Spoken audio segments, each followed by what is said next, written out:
Okay, I'm a week into my Rayban Meta Smart glasses, and this video is supposed to be about the setup at first, but the setup is pretty straightforward. I'm going to give you some of my impressions about the setups, but I'm not going to go deep into it. Anyway, the first order of business is to actually download the app. You can just go online and download it from the App Store, depending on whether you have an Apple or an Android phone. But they also give you a QR code that you can just scan on your phone. It goes directly and downloads the app. Now, when you first open the package, you're supposed to have, the cloth is not going to be in there. I've had this in use already. You can see my first video when I actually unboxed it. So when you first open it, there's supposed to be a tab here that you pull that releases the battery contacts to activate it. You know, that way you're not drained. They weren't draining in the battery while it was just sitting in stock. Now, since I've got mines with prescription lenses, this was already taken out of the case and set up to put the lenses in. So when I got it, the tab was out, but it was still sitting inside the box. I guess they wanted me to have that little piece of plastic to, you know, feel that it's still new. Anyway, so first order of business. In my last video, I was trying to grab it and pull it out here, and I was having a difficult time. It's because I was actually grabbing the charging unit, trying to pull that out. So I found the best way to get these out of the case is just grab them from the handles and pull it right out. Okay. After you download the apps, you actually have to keep these glasses inside the case. They have to be in the case when you download the app. And then a blue light is supposed to start coming here. That's showing you that it's starting to pair with the app for you. Now, if it doesn't pair with the app, you're supposed to press the pairing button in the back. And I went through this saying, what the hell's going on here? I don't see any pairing button. I thought maybe I had a problematic case. And what you can see here is a small impression. And the pairing button is actually underneath the first layer of this leather case, or faux leather case. And so you can press there, hold it for a few seconds. I think it's 5 seconds, I can't remember. You'll look at your instructions, it'll tell you. And then the blue light will come on. Now, I was having a big problem with this. It wouldn't come on, the light. I'm saying, what the hell's going on here? You know? And I thought, okay, the case is not charged. So I put it on charge overnight. In the morning, I started again. It still wouldn't come on. Then I started looking around. And then I realized that the glasses were turned off, you know, when they put the lens in. And I didn't know where the on-off button was. I checked the instructions, and if you look over here on the left side, there's a little slide button. And I'll try to give you a good view of this. Anyway, when you see this red dot, that means it's in the off position. When you slide this forward and cover the red dot, then the glass is in the on position. And another thing, it takes a little while for that to actually turn on. You know, you'll see it starts flashing here for a while, that indicator light, and then goes to green. And now it's on. So it takes a few seconds to get this on in case you're turning these things on and off to try to save battery. Realize that if you want to capture and you have the glasses off and you try to just turn it back on quick, it's going to take a little while before it's ready to actually start working again. All right, so let's look at a couple of things on here. This is going to be hard to see once again because of the nature of the black frame here, but right here on both sides of the speakers, right off the front curvature of the arms here, and just before that on both sides there are two little dots, which I had hell trying to find these things also. Those are the microphones. Getting into the mics now, I didn't get to check them inside during quiet times with no noise, but while I was out on the track and I was getting incoming calls and trying to talk with people through the mics, they were telling me that it was coming in muffled, as if I was in a damn pillowcase or something. Other than that, there's no problems communicating with the glasses through the mic, which is good. What else we got over here? I'm just going to turn this back off quickly because we're not really using it at this point. Anyway, after you get it back inside the case, if you do a full charge on it, when you pull them off, they're going to say, it's going to say 99% charge all the time. And for some reason, it doesn't go to 100% charge. I find that a little strange because when it comes to battery saving, usually it'll go up to 85% or something like that, not 99%. But that's what it is. What are my impressions? I got some quick notes here. Okay, now when you're setting it up, it's going to ask you to allow a lot of permissions, such as permissions into your apps, permissions into your contacts, and so forth. Now you can decide on each particular permissions based on how much you want to give Meta access to. But I can tell you right now, if you don't allow access to just about everything, you can actually lose a lot of function of the glasses itself. Like for instance, giving it permissions to my apps, my messenger, and to my contacts. When I get a text coming in, when I have these on, it will actually tell me that a text is coming in, who it's coming from, and it'll read the text to me. And I have the option of actually responding to the text and sending it out. Another thing, if I get a text in from an unknown source, or should I say a source that's not inside my phone book, that's not one of my contacts, it'll just say you have a text.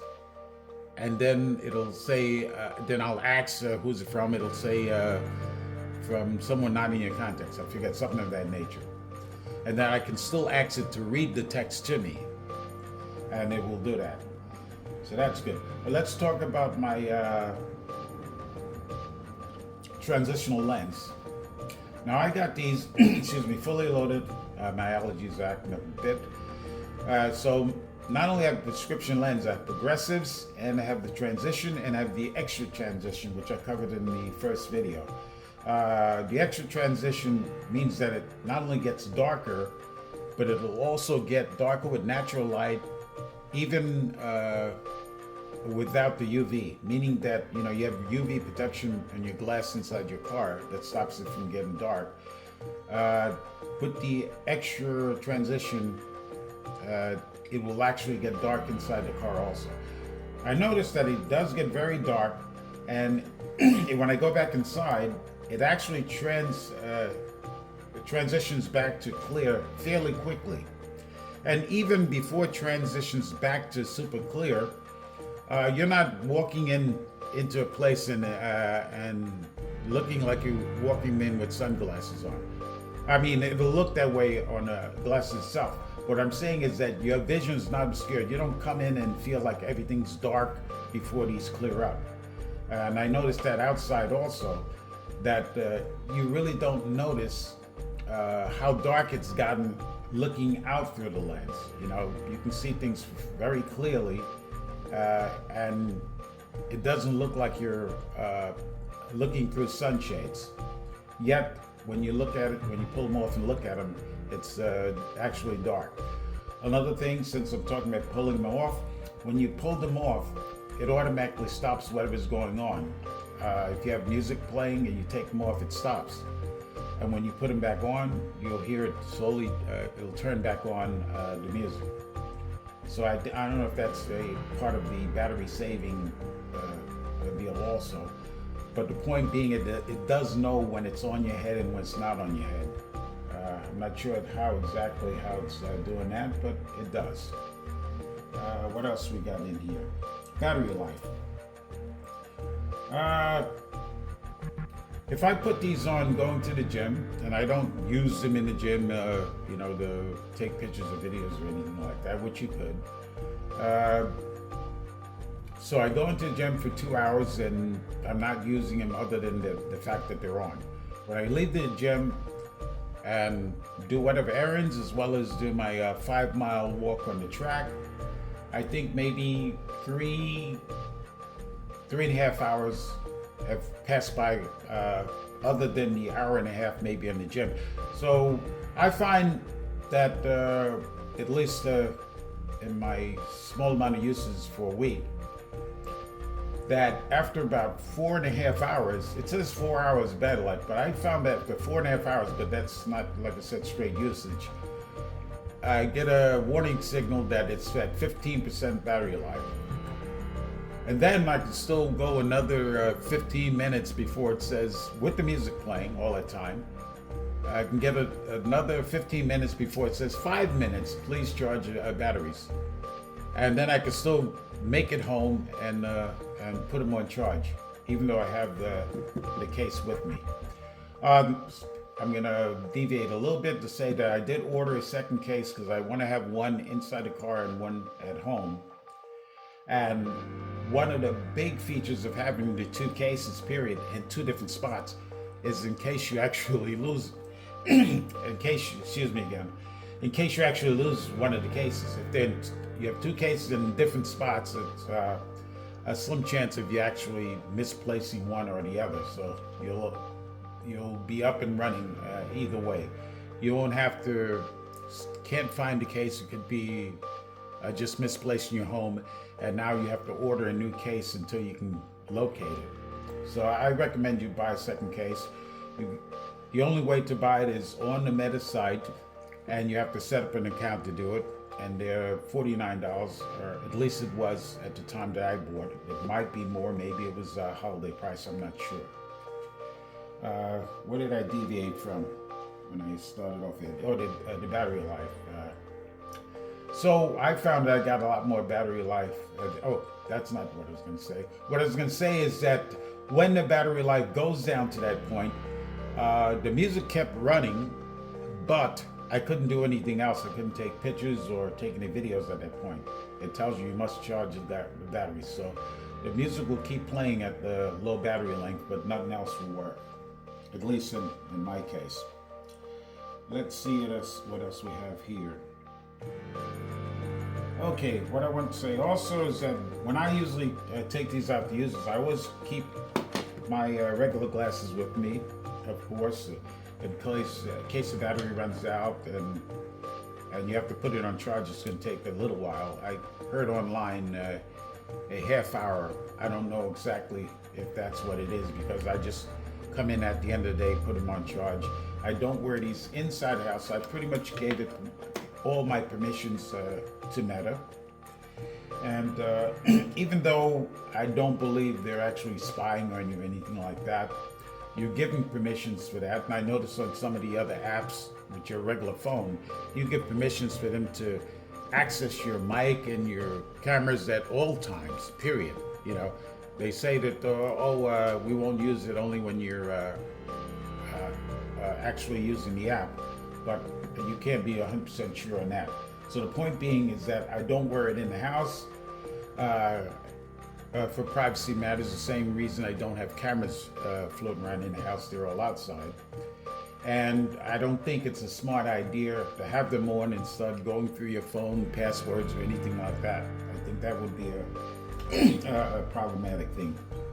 So when I do take them off, put them back inside the case and use my other glass. When I put them on, should I say, I put my glasses inside that case to hold them, and I just switch them up. Now, one thing you want to be cognizant of, though, is that your glasses, if you have metal frame glasses, more than like you do, you don't want them going in there and actually making contact with the charging unit, because I think I did that one time, and I could feel that it was actually heating up in there, because I was accessing the contact points. So what I do now is I put the cleaning cloth in there, and then I could put that in there, and be sure that I'm not discharging the battery or creating some exothermic reaction by contacting those points. Okay, what else we got here? The indicator light. Let's turn this back on. Now you have that indicator light that pops on when you take a picture quickly, or stays on when you press a video. This is the inside indicator. I like to let you know that it's still in operation in case you forget that you're taking a video. And I don't find that very easy to see if you're out in bright sunlight. If you're inside or in a darker place, it's easy to see that flashing or on. But if you're out in bright sunlight, it's going to be very hard to see that indicator light is on. Okay, I think that's pretty much it. But a weekend, I found them very useful.